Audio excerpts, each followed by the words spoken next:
کوئی قوم لاڈلی نہیں ہے جو میرے دین کو پکڑ کے رکھے گا، جو میرے دین کا محافظ ہوگا، جو میرے دین کو کندھا لگائے گا، میں اللہ اس پہ اپنی رحمتیں بھیجوں گا۔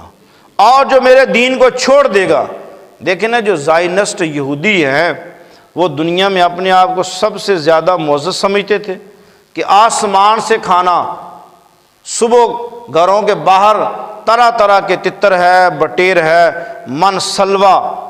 دنیا سے اترتا۔ آج بھی ان کی نسل ہے زائنس یہودیوں کی، دوپہر کو کھانا کھائیں گے اترے گا، شام کا کھانا اترے گا۔